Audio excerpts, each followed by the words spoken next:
Bonjour et bienvenue chez EDF, fournisseur d'électricité en France depuis 1946. Aujourd'hui, on va faire un tutoriel de comment jouer à The Reactor, euh, le jeu Roblox. Donc oui, au début, c'est assez difficile à prendre en main, mais avec le tutoriel, vous allez voir que c'est assez facile. Votre travail consiste à garder un noyau d'énergie stable. Il fournira de l'énergie et vous avez un quota à atteindre. Pour vous aider dans votre mission, EDF vous fournit tout un système de sécurité, de refroidissement et aussi un système de chauffage pour maintenir le noyau stable à votre disposition. En entrant dans la salle, la première chose que vous avez à faire, c'est d'allumer les lumières. Pour cela, vous devez aller sur le panneau de contrôle qui se trouve à gauche, derrière. Il y a deux boutons bleus. Celui du milieu sera pour la lumière et celui du haut sera pour allumer les moniteurs, donc les écrans qui sont au-dessus. Et un dernier bouton est pour mettre les alarmes en muet. Ensuite, vous devez actionner le levier qui va ouvrir les volets de la salle. Au centre, vous avez le plus important, le panneau de contrôle central. Il va servir à allumer le réacteur. D'abord, appuyez sur le bouton bleu, comme indiqué sur la flèche, et ensuite, une fois autorisé, activez le grand levier.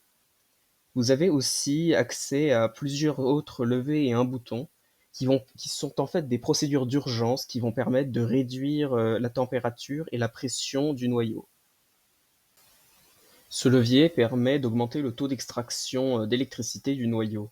C'est-à-dire que vous pouvez gagner beaucoup plus rapidement de l'électricité si vous l'augmentez. Mais attention, il est recommandé de le mettre sur des taux très faibles car sinon le noyau va devenir très instable. Vous avez aussi une machine qui va permettre de vous protéger des radiations. Vous devez l'activer lorsque le noyau devient instable.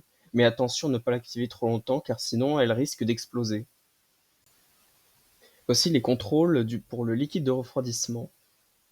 Ici on a les leviers pour les ventilations. Les ventilations vont gérer la pression du noyau. C'est-à-dire que si vous désactivez une ventilation, la pression va augmenter et inversement. Il faut faire attention à la pression car il faut en avoir assez, mais il ne faut pas trop la diminuer. C'est-à-dire qu'il faut rester à peu près au-dessus de 2400. À côté, vous avez trois leviers qui vont contrôler directement le liquide de refroidissement. Vous pouvez éteindre et allumer à côté avec les boutons qui sont juste à côté. Comme vous pouvez le voir sur l'écran, vous avez les trois liquides de refroidissement qui indiquent le réservoir et à côté les ventilations, si elles sont allumées ou non. On va passer maintenant aux lasers CBL qui sont là tout simplement pour faire chauffer le réacteur. Donc comme vous pouvez le voir, c'est à peu près pareil que le liquide de refroidissement, c'est la même manivelle, sauf qu'il y a une grosse différence, c'est que les CBL émettent une forte pression. La pression va augmenter au fil du temps et surtout quand vous changez les paramètres du CBL. Il ne faut surtout pas que la pression, qui est marquée avec un graphique blanc, atteigne la ligne rouge. Pour cela, dès que cela va augmenter, vous devez appuyer sur le bouton rouge, ce qui va faire redescendre tout de suite la pression. Il faut utiliser le bouton rouge assez régulièrement. Et voici l'écran principal. Comme je l'avais dit précédemment, il y a la pression qu'il faut qu'elle reste au-dessus de 2400 et je pense qu'elle peut rester à peu près vers les 3500. Il ne faut pas que ça aille trop haut non plus. Pour la température, il ne faut pas dépasser les 18 000 et il faut essayer d'éviter de descendre en dessous de 9 000.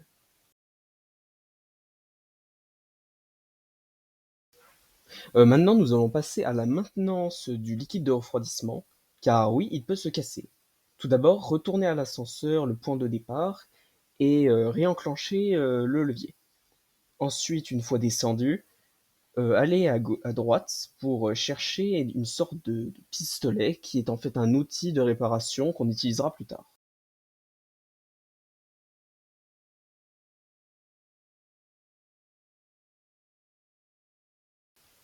Une fois que vous êtes monté, vous allez tomber sur ceci, C'est tout simplement une sorte de mini-jeu qui va vous permettre de réparer la machine. C'est vraiment assez simple. Une fois que une pompe est cassée, il y a des carreaux gris qui vont apparaître et il faut baisser le niveau de l'eau pour atteindre le carré gris. Et lorsqu'il devient vert, il faut appuyer sur neutre.